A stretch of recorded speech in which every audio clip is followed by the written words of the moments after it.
Coming up here on the Circle Debate Podcast, episode 39. You know what day it is? It's Friday. You know what that means. It's the Go Home Royal Rumble week. As we're going to go ahead and discuss about the Royal Rumble pay-per-view card. But first, before we do that, we're going to discuss what happened this past week in AEW Dynamite, this past week's NXT, and also discussing about New Japan upcoming event, the new beginning of Nayoga, the main event, and also discuss about the WWE spectacle that happened this past Tuesday, and more coming up. So make sure you tune in. Episode 39 starts right now.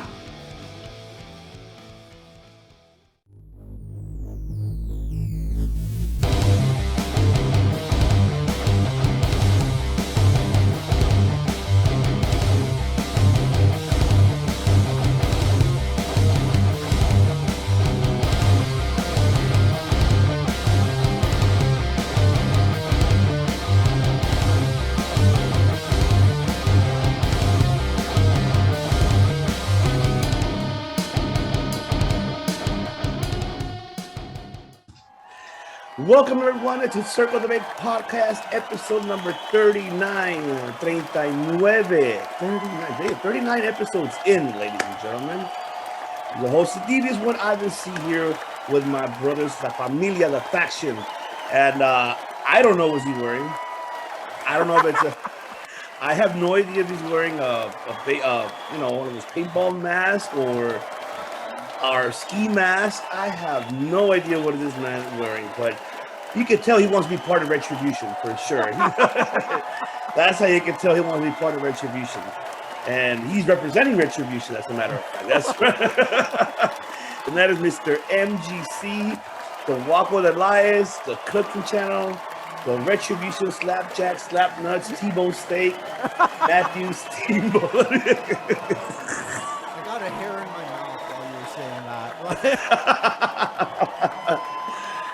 And of course, ladies and gentlemen, let me get my mic ready here, ladies and gentlemen. The mic on? We're just making sure. Let me know if it is. Can you hear me? Can you hear me? Yes. Okay, perfect. Okay, thank you. Excuse me, ladies and gentlemen. Ladies and gentlemen, this individual, he is a multi-time recording artist, a graduate from Cal State Dominguez Hills. He's also the 2018 LA Karaoke Champion. He lives 1,977,000 miles from Winnipeg, Manitoba, Canada. He is the master disaster, the king of sting, the man with the plan, and that is Money Mike Lopez.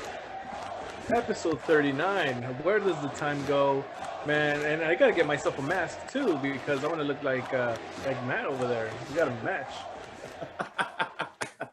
There you go. And there you have it, ladies and gentlemen. Unfortunately, CK1 is not with us tonight, but he will be with us for our top 5 coming up. So let's go ahead and actually start it off, gentlemen. This is a go home away for Royal Rumble, but before we get to that, let's discuss AEW Dynamite. So we did see who won the viewership, the Wednesday Night Wars. Dynamite, they had 734,000. NXT only had 720, so by 14,000, about so. So it's not bad. I mean, at least both shows were great, but let's start when it was AEW. Great opening match between Eddie Kingston and Lance Archer. Money Mike, what are your thoughts about that match? And was that a slobber knocker? Talk to us. I did not like the finish. I did not like that. I don't know. You beat up some. To quote Chael Sonnen, you beat up somebody, hit them with 300 plus shots, and you call the other guy the winner. It just kind of doesn't make sense. Right. For me, Archer should have won. I don't see a rivalry by any means with Kingston and Archer. Archer is, I don't know, higher up in my opinion.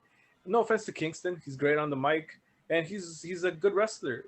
But you look at someone like Archer, you look at someone like Kingston, just by appearance, it's a mismatch. So I didn't buy Kingston winning. It just, I don't know. It was okay, but okay. Mr. Steamboat.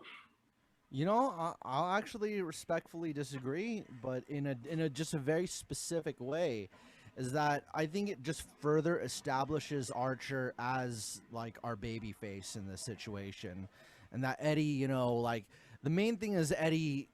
If they bring it back next week, is like, you didn't really win, Eddie. I know you cheated, and then they show it on camera, you know, because they've done that a few times, like that Dusty finish where, you know, it's like, oh yeah, you didn't really win, and then they show them the camera. You see, like I remember them doing something like that with like Undertaker and Kurt Angle, where Undertaker's like, I didn't tap out, I never did.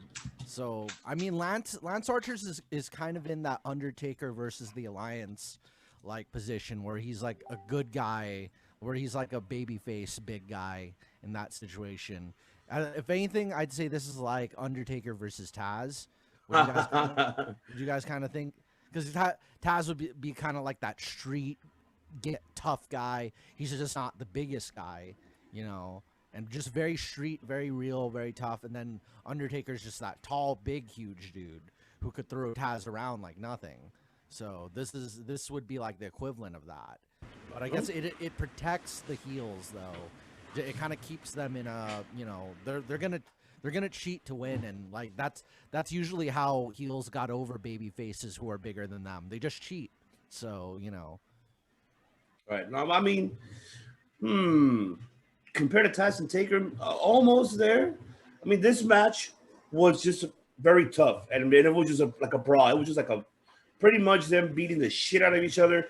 That, oh my God, though, but that chokes them though. Jesus. I mean, the way how he just onto the apron. Oh. It even gave me like, oh, I feel bad. Yeah. He's hurt. I'm like, he gotta be hurt. I love how Lance wasn't interested in winning. He was just interested in hurting him. Oh yeah, so I love that. And that's one thing I did like that psychology. It was just more like, oh, he's coming here to hurt this guy. He don't care about disqualification, none of that. He was just here to destroy Eddie Kingston. But I gotta give it to Eddie too, putting a great match with him. I liked it. I mean, yes, I agree with Michael. The ending was not great. So we do have that feeling this rivalry is not going to end anytime soon. So I think this could be a future faction of what I'm seeing. What I'm seeing is the later outcome could be maybe Lance Archer joining Eddie Kingston at the end. Like, oh, join my faction, join the family. You know, it might come to that. Maybe if there's stipulation of that, but I'm just hoping not. I'd rather have Archer as a heel and have him continue. You know, instead of being a face. He's a badass heel, better off. And I would like to see him, you know, get a shot at the TNT at the end. But let's later down in the future. So, I mean, we'll hope and we'll see, you know, what's Lance Archer and Eddie Kingston's feud happens later on in the future. Now, we did have the Inner Circle. Jericho and MJF teaming up, you know, practicing getting, you know, their stuff together, get the chemistry against the Varsity Blondes. Of course, the Judas effect. And now this time Jericho landed his moonsault perfectly right. If you noticed, that he had it after the Judas effect, he literally just went purposely to do that moonsault. I'm pretty sure he got criticized all over Twitter when they're like, man, you need to retire. I'm pretty sure he probably heard us too. Probably heard, you know, us talking shit. So that's why. Because of us. There you go. He did it because of us. That's right. So I'm in a great upset. And Jericho looks like, you know, I think Jericho probably was hungover or something. I don't know. Or maybe he was hungover and he wasn't feeling that much great in that match, you know, when he messed up in the moonsault. But yes, going back to you, Mr. Steamboat, your match about that. That's, you know, we get to see more of the Varsity Blondes, you know, against definitely the top heels in the company. So, you know, that's a really good position to be in if you're a new babyface, to be up against like the top heels who are especially somebody long established like Jericho. So I know Jericho, like in real life IRL, is like really close with Brian Pillman Jr. Yeah. So we're seeing some good things coming out of them soon. So it was a pretty fun match overall. You know, establishing. I'm kind of excited for that tag team tournament and how MJF and Jericho will play into that. Yeah. So. I agree. I'm with that. Money Mike, your thoughts? Yeah, man, Jericho, you know, he silenced the doubters in just one move right there, man. And you know, like even here in Circle Debate, we had our doubts. Like, that wasn't a good lion salt or whatever. He did it, stared right into the camera right while he was doing the pin, letting you know he still got it. Yeah. He still got it for sure. At whatever age he's in right now, I believe he's 50. He still has it. He's still a top-notch performer, worthy of his main event status. And yeah, the GOAT, Chris Jericho. The good jolt. There you go. And on the flip side, Varsity Blondes, they are coming up brand new, fresh, and they're getting, the rub with Jericho being in the matches. And again, I say this, I feel like every week, that AEW doesn't do just squash matches. They allow others to show off the newer talent, the people coming up. They allow them to show what they have, right? Agreed. And this is no different. So this is great stuff. I agree, because it's kind of like, for example, like how it was. Remember when Peter Avalon and Cody Rhodes, they gave, everybody thought it was going to be a squash match, but they gave Avalon a lot of time, in minutes, and I loved it. And I'm glad they're doing that. They're not making it very quick and then like, oh, all right, a jobber, because that's for me, in my opinion, it's horrible, especially for Peter Avalon. I mean, we already see that on AEW Dark anyways. We already see, no disrespect to the talent that competes in Dark, but we see that already being, jobbed out. Yes, they do have like quite three or four moves to hit, and then they get finished off by the opponent's finisher, and that's it. It's a done deal. But at least you don't see it here on Dynamite. And that's good. I agree. Now, I want to go ahead and move on. Hangman Adam Page versus Ryan Nemeth. Whoever doesn't know who Ryan Nemeth is, he is Dolph Ziggler's brother. That's his. I don't know if his younger brother. I think his younger brother. But yes, we haven't seen him in quite some time in the ring. He didn't look bad at all. Not too bad. I think he did a good job. He did a great job selling for Hangman. So, Money Mike, what were your thoughts about Dolph Ziggler's brother, Dolph Ziggler Jr. making his debut in AEW Dynamite? I mean, I'm just glad that he doesn't have Ziggler as the last name, because that would just, follow him everywhere. Something like that, right? But yeah, no, I could see the talent there. It runs in the family, right?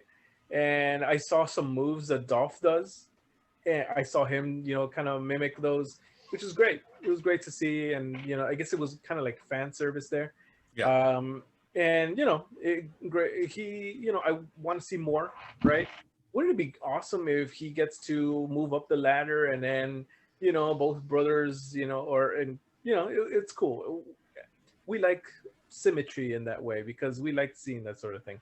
Right. And it would be great, and another opportunity and it would get to show, Dolph Ziggler that, hey, there's opportunity here, and you could actually move up and be a legit top star there. But that's another conversation. Right. For Ryan, good showing, and yeah, good stuff. I don't know if we're talking about what happened after the match now, but I do not like it. Money, Matt. There you go. Another money. Well, he's taking your spot, man. What's going on here? Yes. So I like the skits on BTE involving Money Matt, and good on Matt Hardy for reinventing himself again. And I do enjoy his Money Matt character. I do not like him getting involved with Adam Page. I hope he doesn't join Matt. I would have rather him join the Dark Order. So yeah, exactly. That's right here. So yeah, I like the Money Matt character. I do not want Hangman to be involved with that, though. I'm with you. It's yeah, no words to say. I want to go off. Go ahead, Mr. Steamboat. What are your thoughts? So yeah, Ryan Nemeth. They made him look really good in this match. So many very creative offense. encounters to Hangman Page. In the end, he obviously has to eat the pin. As for Hangman Page and Matt Hardy, I think one good thing I want to see happen out of this is Hangman Page be able to go to Impact and compete for some of those titles. He could go for the TNA title. He could go for the Impact World title. Like the TNA title is the white belt. Impact titles, the red belt. And then he could go for the X Division title. He could go up against Manic, and that would be pretty cool. Right. So it's just like because the rosters are both very big, so we get to see a little bit, of a trade on both. And like I keep repeating week after week, I want to see. Listen to me, Tony Khan. I want to see that X Division title. Call us up. I want to see that X Division title defended on Dynamite. I want to see the Ultimate X match with the wires. Oh my God! In AEW. Oh, that's what I want to see. That is very interesting. That's one of the best things that you could only see outside of the WWE is the Ultimate X match.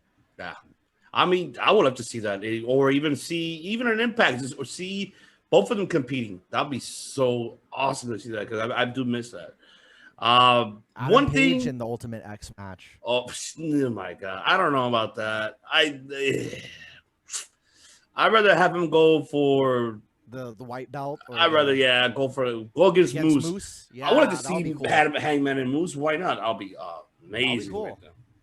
Oh yeah, Hangman against any tall big guy. That'll be 8 beers fucking match. That'll be an 8 beers or 10 beers. But here's one thing. Okay, I just thought about it too. I don't know. Remind me if I'm wrong, or correct me if I'm wrong. Do you remember BT episode with, how the whole Hangman was going to talk to the Young Bucks, but then the Young Bucks texted first, but then they got someone texting back, "Fuck off! Oh yeah, I don't like you're assholes." Blah blah. I don't know if you guys remember that BT episode. It just showed someone that picked up Hangman's phone and text all that to the Young Bucks, responding back. What about it? That was all this turns out to be Matt Hardy all along. Yeah, interesting. That it was him doing all this, pulling the strings and creating all this, drama. I mean, because we forgot about that. No, not that I remember. That's what I'm saying. It was never revealed who it was. They can bring it back. I thought it was FTR, but by the looks of it, they have not revealed it. So if we go back and look at it again, I don't see it being revealed. There was no revelation. So it was possibly, Matt Hardy himself. What about if it was him? You gotta have the right attributes. That's right. The right attributes. Yes, indeed. But yes, I'm with you. I don't like that. Matt needs to stay away. But with that, what I just said earlier, if that could be the case, we're gonna see a Hangman and Matt Hardy going at it. That would be cool. That would be cool. Why not? I'd love to see Hangman and Matt Hardy, one-on-one. Why not? Matt still has a little bit. That'll elevate Hangman into the picture just because of the long career Matt Hardy's had. Agreed, 100%. Agreed. And then one match that I really want to give, that's the 8-beer match. And I'm talking about Jungle Boy versus Dax Hardwood. Gotta give it, man. We've been saying this. I believe we've been saying this for quite some time in the archives. Don't forget, archives. We have discussed about Jungle Boy's future in AEW. He is a future world champion, and this match proved it himself. Love the fact that Dax sold it very phenomenal for him. Put him over, made him look great. I was in shock the way I wasn't expecting a pinfall, but a submission. Never thought in my words that I was, my world that I would see Dax tapping out. Like, okay, wow. But I enjoyed overall the whole match. Great storytelling, and I loved it. So, Money Mike, do you agree that this was a great match, and this kind of elevated Jungle Boy's career with his big win? We've seen Jungle Boy in great showings, and they've kind of been sporadic here and there, right? With Cody, and now with Dax, right? So he is definitely capable of a singles run. and they're definitely capable of, let's say, maybe even a TNT title run down the line, world title down the line, right? I'm not going to say that Luchasaurus and the whole jungle gimmick is kind of slowing him down. However, maybe like a more darker twist to it, or would benefit him, um, to be, seen a little bit different. I don't want to say better, but different, right? Um, there's definitely room to play around with that gimmick and make it all sorts of different ways. Uh, but that's on the gimmick side. On the in ring, he's got it. I feel like, put him in there with Jericho, put him in there with you know Matt Hardy, or more of the experienced wrestler, so he can get more of that, you know more of that experience and knowledge in ring, right? But yeah, the sky's the limit for this kid. He's still young, mid-20s. He's got the world at his fingertips. So he got the whole world in his hands. He got Rocket Man. Rocket Man. All right, Mr. Steamboat.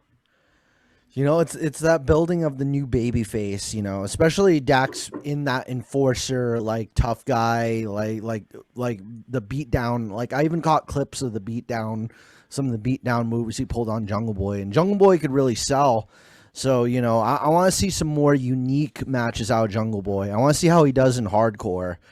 I think that's going to be the one thing on national television that's going to really like win hearts. Like Jungle Boy taking a chair shot to the face, like that'll be, and then him giving chair shots too. I want to see, because right now he's a little bit too clean. I want to see a little bit of his mean side. I want to see a little bit him be like merciless and be kind of ashamed of his violence. That would be kind of cool. I would like to see that though with him and MJF. There we go. If it's a great feud. Like we said this before in the archives, we have said it that we would like to see both of these feud for the AEW World Heavyweight Title. Have MJA win it. I think this is Mike's, Mike how he booked it. Have MJF win it and have Jungle Boy go after it, and Jungle Boy wins it. But how you were explaining about that ruthless aggression that you want that from MJF to take that out of him, and I think that would be oh my god, I think that would be great, because think about it, we could just book it right now. MJF being the world champion, he still has Wardlow in his corner.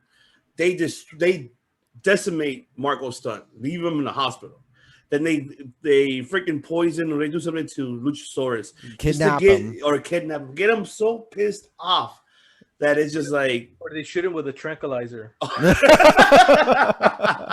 Well, he goes into a coma or something, That way Luchasaurus could like rest his legs, and like kayfabe, he'll be in a coma. And maybe Jungle Boy should lose the first match. It should be clean. That way he could chase that title, because that's really where all the money's in, is the babyface chasing the title. Yeah. Definitely. I agree with you 100%. Him chasing the title will be because MJF's gonna cheat. Of course.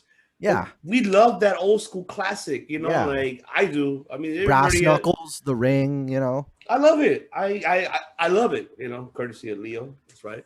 But yes, I do. I love that. I will definitely book it that way. See? Look, Papa Vinny, Papa Bruce. See, we got ideas. You see this phone, take the phone, just call us. We already told you, call us. We speak Spanish, English. Bring me some of those sandwiches and brownies. All right. And then your BFF, Matthew Steamboat, Shack Attack, already calling out. Do I have to do it? I have to do it. Give us the honors. You have to do it. Give the people what they want. Courtesy of Dirty Hills. That's right. Shout out to Dirty Hills Podcast, our brothers. That's a familia right there. Hey guys, I'm gonna beat Cody on Revolution. Goddamn, throw do 3 free throws. I always get the free throws. You look like a girl. You know, with your blonde hair looking like a girl. yeah, I can take the free throws. You're such a punk. You're punk. I can take you out, better Cody. yet, March 7th. Yeah, but I gotta take you out, Cody. It's like, dang. Shaq should just put out ASMR CDs, ASMR records. Like, hey, what's going on, guys? Shaq. It's like, they need a translator. Get him a for the love of God. That's why they have Jade Cargill for a reason. Jade Cargill. Jade Cargill speaks Shaq. Like Jade Cargill's like, and Jade Cargill's like, I mean, we discussed about this in the prior archives before. It was icy hot. That's all. It was icy hot. But is this feud, is it icy or is it hot? So you tell me. It's icy. It's ice cold. It's cold. It's ice cold. Listen, guys. The great thing here about this feud is that it could go either way, much like a patch can. It could be icy and hot. It all really depends on how Shank shows up at Revolution. Is he going to be icy or is he going to be hot himself? Because, okay, he's an athlete. He's a retired professional basketball player. He's not. He is a firefighter too, I think. Okay, and he owns Papa John's. Yeah, Papa John's, and he's also a firefighter for the city of Miami. And he's the sheriff, I think, too, in Arizona. Yeah, and he makes soda. Good soda, by the way. I actually really enjoyed Shaq soda. Shout out to that. And he also has great insurance with the General. Great insurance. So we know he's going to be able to take risks because he has insurance. Now, yeah, again, he's a great athlete. Will he be able to deliver something in the ring here? Of course, not a 450. Of course, not a shooting star. Right? Hopefully. It's gonna be he's gonna roll. He's gonna throw Cody through the hoop. He's gonna free throw Cody through. Cody's gonna like tuck into the fetal position. It's gonna be like. Will Snoop Dogg get involved? Will Snoop Dogg deliver another frog splash? Maybe a frog splash on Shaq. Imagine that. Is Snoop Dogg involved? So yeah, we'll see how this feud goes. So far, it's been icy, but it could turn hot at any moment. Touche. You gotta need Shaq soda to get through it. Oh yeah, you gotta need some Shaq soda. All right, and also let's go ahead and bring us to the main event, which is the Good Brothers and the Young Bucks versus Dark Order. Yes, that was versus Reynolds, Corey Silver, Grayson, and Evo Uno. Good match. I enjoyed it. Great main event. I just wish that, Dark Order, I hate to say it, they got buried on this match. I mean, if you could disagree with me, just by the looks of it, Stu got his ass handed, and it was just bad. All bad around. I mean, yeah, they got the first 10 minutes of, offense, but throughout the whole entire rest of it, Johnny Hungy got Johnny beat up. So, yeah. It was an unfortunate match. I mean, and then after that, we did see the Young Bucks announce themselves declaring they'll be competing on that Battle Royal. And if they win, then they get to choose whoever they want. And they mean anybody when they looked at the Good Brothers. So are we seeing, is that a tease of future, Impact versus, AEW, tag team champions going at it, maybe a Revolution? We do not know. I mean, could be, this story is taking a little while, but I had to agree with Mike what he said prior in the archives. Yeah, they're sweetening up, getting it ready, sopping up everything, and just then they'll come out later on throughout, before Revolution. But yeah, Mr. Steamboat, talk to me about this main event and what are your thoughts about the match? And do you see the Young Bucks and Good Brothers? Are we going to see that Revolution? I because right now I'm whether it makes sense or not, I'm really sick of the Young Bucks as baby faces. It's about time. Like they should just go all in as pun intended, all in as heels. Yeah, all in as heels, and they're gonna because it's really getting stale with them as baby faces. Like Kenny knew how like boring his baby face role was. Like as the tag team partner, it wasn't. If Kenny stayed babyface, it would have been like, you really need that. As far as moves are concerned for this match, I loved all the moves and all the spots. And you know what, Ivan, I will agree with you. Dark Order, it was more on the buried side. Johnny Hungy looked really good in this match because he went after everybody. Although that kind of comedy Doc Gallows kind of like, hey, I'll kneel down to you. I'll pat you on your head. I love that. I loved it. I loved finally hearing the Good Brothers theme in AEW because they didn't play it the first time, so that was pretty cool. And I like how they always announce them from Tokyo rather than from like Florida or whatever. Because I mean that's where they're basically from. Most of their entire career was spent in Japan. I mean, compared to here to the States, and we already know you and I know their repertoire. We already know what their attributes, all the credentials from Japan, especially Carl Anderson. We know his is incredible. Oh yeah, and I gotta say, they're so funny on BTE. I love it. They took BTE to another level. I love it. They elevated BTE's comedy with all the dick jokes and everything. Just bringing it out. Did you guys see that green screen? I saw that. Jeez. Oh my god, that's hilarious. Man. Yeah. Oh man. Money Mike, take the floor. Yes, shout out to BT. The beginning scene with the green screen, man, that was hilarious. I haven't laughed that hard in a while, man. The match itself, I feel like I feel like I've slept on Stu Grayson. He's awesome. He's awesome in the ring. Yeah. This match kind of, if anything, for the Dark Order, this kind of woke me up on that. And he's a martial artist, isn't he, Stu Grayson? I believe so. I think he has a mixed martial art background. But yeah, I could definitely believe that because I definitely like what I saw from him. Johnny Hungy, man. Who would have thought, right, a year ago that he was going to be one of the most over guys in AEW? Babyface. Babyface and entertaining to watch. That segment there. Again, who would have thought, right? Gallows and Silver having an exchange in an AEW ring. We're living in a cool time where this is possible, right? Now about the storyline itself about Bucks and Good Brothers and all this other stuff, Impact and AEW, Don Callis, that guy, Cyrus the Virus.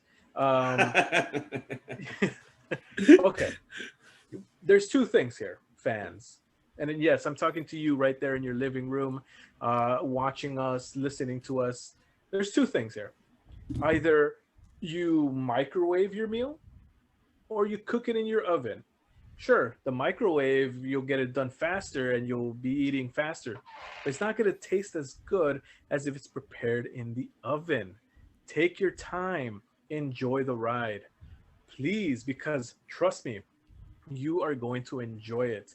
I am enjoying this ride so far, and I'm sure, and in the end, when we're going to have an end game level of crossover, a pay-per-view, mixing things up and it hits a boiling point. I look forward to that day. Definitely. I love it. I love how you put in the concept. It was very true. But certain people get impatient. I want my shit now. I want it. But nah, we're patients. We have the patience. But yes, he's right. You gotta stay tuned. Just wait a little bit. We will get that. Revolution's not that far. Even though they pushed it back because of other sports events reasons, but that's fine. Even better. Give it more time. Let it get nice and ready just to be right out of the oven. How Mike said it. I agree 100%. So I'm looking forward to seeing that. So it might happen. It might be Young Bucks, and it might be Good Brothers going at it. You never know.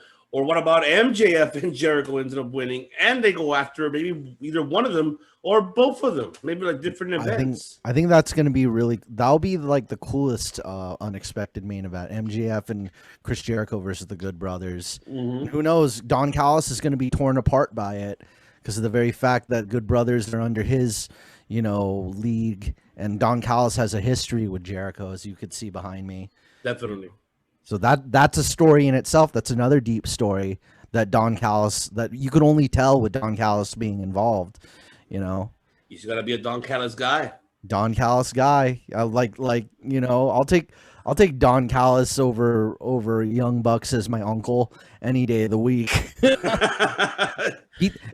those who don't know, he gives some really great advice on his Instagram and Twitter. I just love listening to him give inspirational quotes. He does do that, and we're a god amongst insects. Gods amongst insects. There you go. And only you know what to do with you, or you know what's best for you. Like, he says a lot of great stuff like that.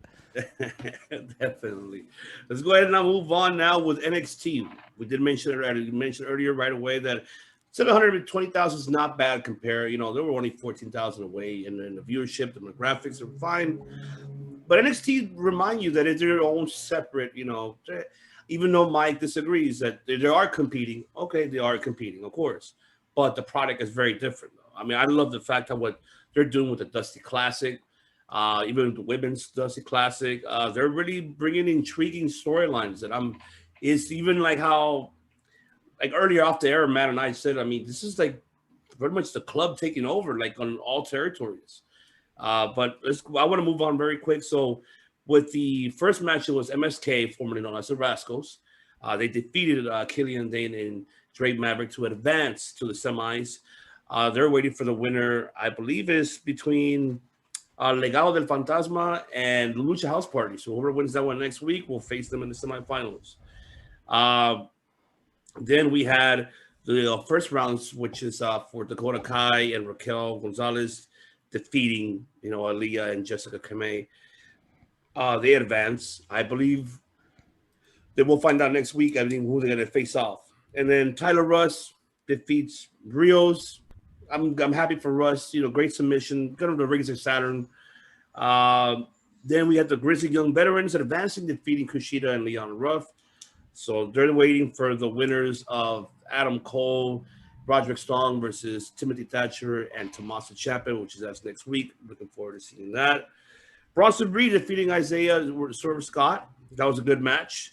Phenomenal match. And, of course, we did have the main event, Finn Balor and Kyle O'Reilly defeating Danny Burch and Oney Lorcan. And it was a good match. Then we did have Pete Dunne come in and attack. And then this is where Matt's Visions was there. But you see Finn Balor right next with the Undisputed Era. Like, that's straight club right there. That's straight Bullet Club. The only member of the club, a former one, was Adam Cole, besides Finn Balor. But this could be their own club. This could be, imagine a fight, like having them. I would love to see that. I would want to see Finn Balor, have a stable like that with Undisputed Era. I would enjoy it a lot. And I think them going as heels, like going back to heels, oh my God. Promos they could cut. Mm-hmm. No. We got a little bit of Bullet Club everywhere. Like I keep saying, and if AJ Styles could get in on it, just, and all we got to see is this. I'm happy enough if we could just see this on WWE again. Because what pay-per-view was it where Finn Balor and AJ Styles threw up the Wolf Pack? No Mercy, right? Or what was it? TLC 2018, I believe. Okay, yeah. And they did this, and so all of them, we just need Adam Cole to throw it up, and we got Bullet Club in 3 of the biggest companies in the world. Definitely. So yeah, go ahead and take it away, Mr. Steamboat. What are your thoughts about this past week's NXT? What did you enjoy out of all of them? I gotta say probably that main event, Kyle O'Reilly and Finn Balor versus, their name escapes me, but they put up a pretty nasty fight.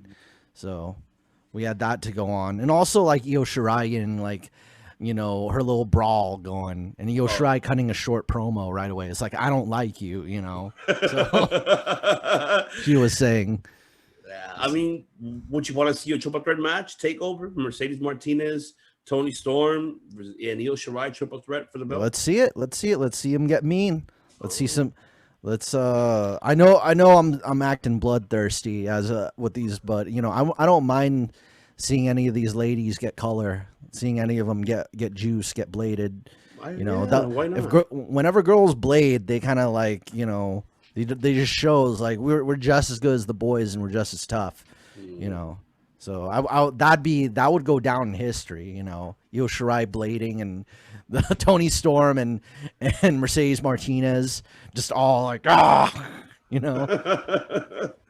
Money Mike, what are your thoughts? Do you agree with Mr. Steamboat there? Triple threat? You want to see this with these three incredible athletes, women fighting for that belt, or what's your thoughts overall, especially about NXT?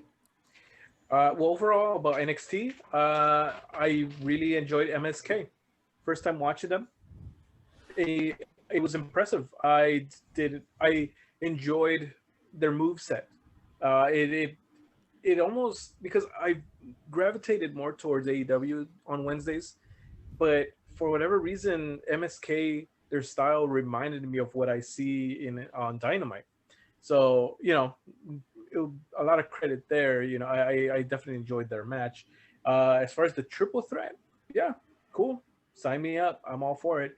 I feel like Io Shirai has been a pretty cool champion, and I like her as champion. And yeah, I mean, some color. Interesting. I think that a lot of people would be interested in watching that. I feel like the NXT women's roster gets a little bit more, more creativity, or they're allowed to explore things a little bit more than the main roster. That's just my opinion. But yeah, color, okay, let's see it. If done right, of course. Yeah, definitely. Yeah, it's done right. Yeah, definitely. So far, I don't know if you guys don't know exactly who. I mean, we have the semifinals almost set for next week, so I guess we'll probably talk about it next week to see who's going to win overall the Dusty Men's Classic, and then the Dusty Women's. We'll talk about that next week. We'll see. We'll decide who wins it. I'm pretty sure they're saving it for Takeover, most likely, or before. I'm not quite sure how they're going to work that out, but definitely we do want to see the women's win. Whoever wins that tournament has a shot for those WWE Women's Tag Team Champions, and bring them back, bring them to NXT, because in the main roster they're not doing shit with it. And I would like to add just a little thing here, that the Royal Rumble is this Sunday. I would not be surprised if we see a heavy NXT female influence in the Royal Rumble match. Definitely. Got to keep an eye on that. That's a most definitely. All right, so let's move on to New Japan coming up.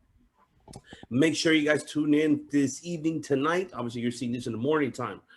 So make sure you tune in today for tonight on New Japan, which, it's the road to the Lions break, which is 3 incredible matches are going to be happening, which I'm looking forward to see. And that is going to be Clark Connors versus DKC. That's going to be a great match.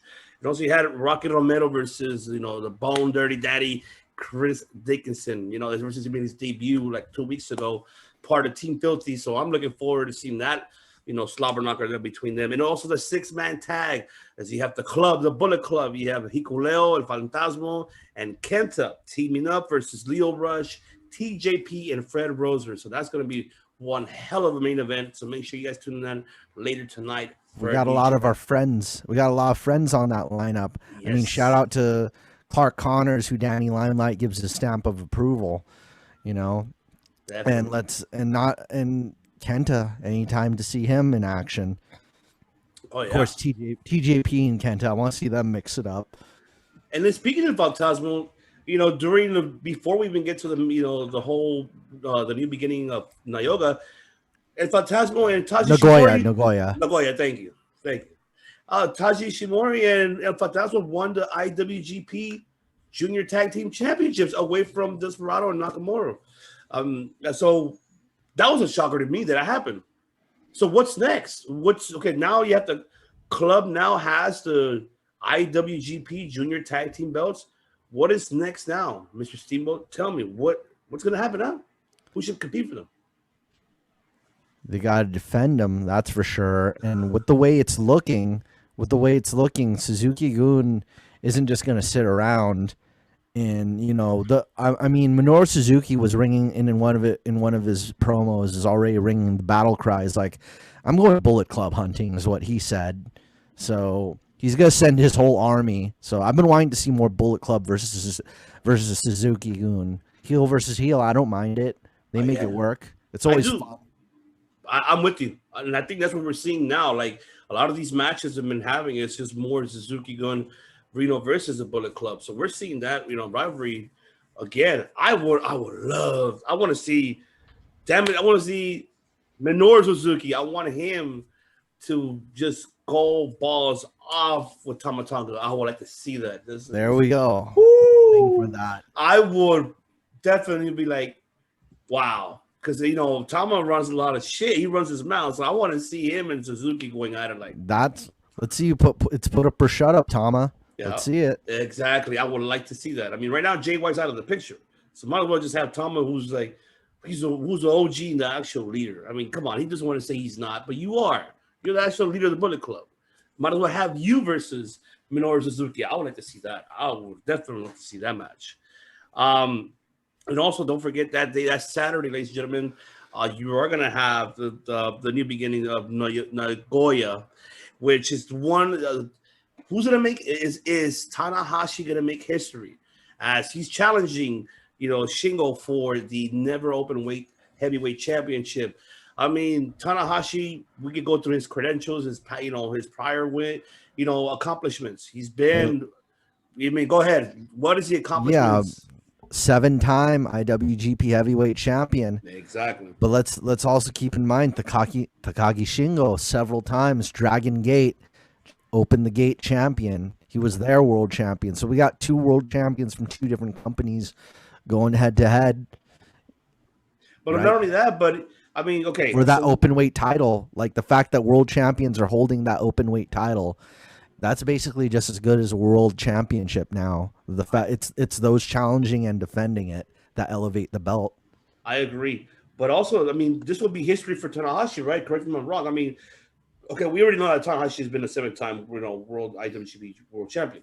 I'm pretty sure he's won the Intercontinental, right? He's won the Intercontinental, right? Yes, and he fought Nakamura for it. There you go. Yes, and he's won overall all 3 belts, the main ones in New Japan. He beat Zack Sabre Jr. for the Rev Pro British Championship once.